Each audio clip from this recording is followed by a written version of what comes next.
कहिलेकाहीँ भगवान हामीलाई अपमानको रूपमा वरदान दिन्छन् किनकि त्यही अपमानले हामी भित्रको प्रतिभा जगाउँछ। यो कथा हो एक साधारण युवकको जसलाई सबैले मूर्ख माने तर समयले उसलाई महाकवि बनायो। उनी थिए कालिदास। धेरै वर्ष पहिलेको कुरा हो। भारतको एउटा विशाल राज्य थियो जहाँ एक असाधारण सुन्दरी राजकुमारी बस्थिन् विद्वतमा। उनी सुन्दर मात्र होइन, बुद्धिमती पनि थिइन्। संसारका पण्डितहरू पनि उनलाई तर्क र ज्ञानमा जित्न सक्दैनथे।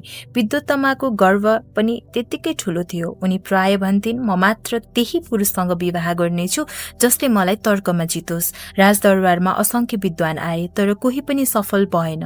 विद्वतमाले हाँस्दै भनिन्, संसारमा कुनै पुरुष छैन जसले मलाई जित्न सक्छ। उनको अहंकार बढ्दै गयो तर कहिलेकाहीँ भाग्यले गर्व तोड्न एउटा विचित्र बाटो रोज्छ। त्यही राज्यमा गाउँको छेउमा बस्ने एउटा साधारण युवक थियो। नाम थियो कालिदास। ऊ अनपढ थियो। रोजगारी भनेको गोठालोको काम र रुख काट्ने। तर उसको अनुहारमा एक किसिमको तेज थियो अनि स्वभावमा निरपराधता। एक दिन केही दरबारी पण्डितहरू विद्वतमाको अहंकारले थाकिसकेका थिए। उनीहरूले योजना बनाए, यदि हामीले यस्तो मूर्ख मानिसलाई राजकुमारीसँग विवाह गरायो भने उनको गर्व आफै फुट्नेछ। त्यो योजना अनुसार उनीहरूले कालिदासलाई भेटे। उनले कालिदासलाई नुहाएर राजसी वस्त्र लगाइदिए, हातमा पुस्तक राखिदिए र दरबारमा लगे। राजकुमारी विद्वतमा दरबारमा बसिरहेकी थिइन्। दरबारमा प्रवेश गरे कालिदास, शान्त, मौन, अल्मलिएको जस्तो। विद्वतमाले सोधिन्, तपाईको नाम? मित्रहरूले अघि बढेर भने, महारानी, यी कालिदास मौन साधक हुन्, बोल्दैनन्। सबै उत्तर हातको इसाराले दिन्छन्।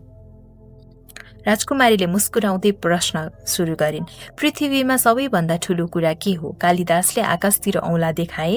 राजकुमारीले व्याख्या गरिन्, आहा, भन्न खोजेको हो आकाशभन्दा ठूलो केही छैन। संयोग यस्तो भयो कि कालिदासका हरेक इसाराले विद्वतमाका प्रश्नमा सही अर्थ निकालिदिन्थ्यो। राजकुमारी प्रभावित भइन्। तेस्रो दिन उनले घोषणा गरिन्, म यही साधकसँग विवाह गर्छु। विवाह भव्य भयो। सारा दरबारले उत्सव मनायो। तर विवाह पछि केही हप्तामै सत्य खुल्यो।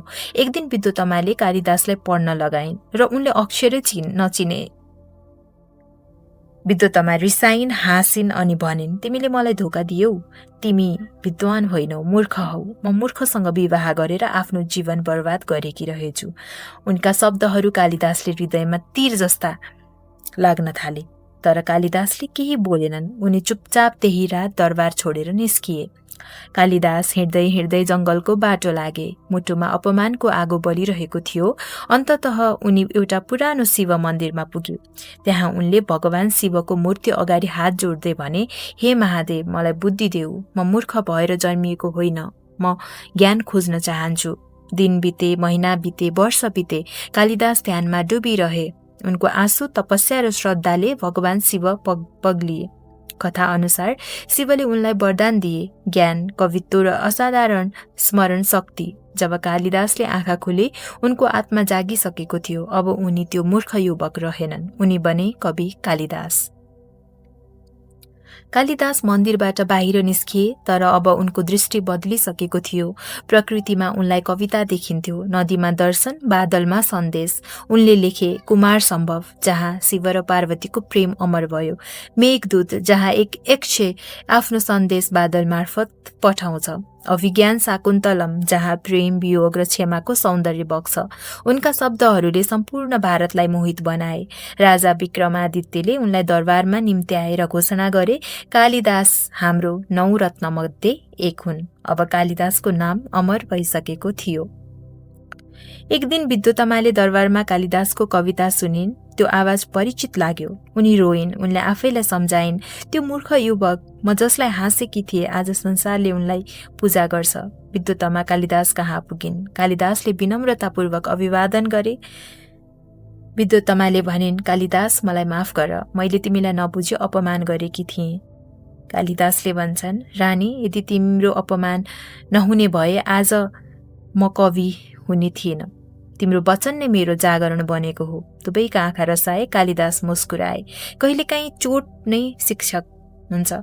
अन्तमा कालिदासको सन्देश जसले आफ्नो अपमानलाई प्रेरणा बनाउँछ उसले संसारमा आफ्नो नाम लेख्छ।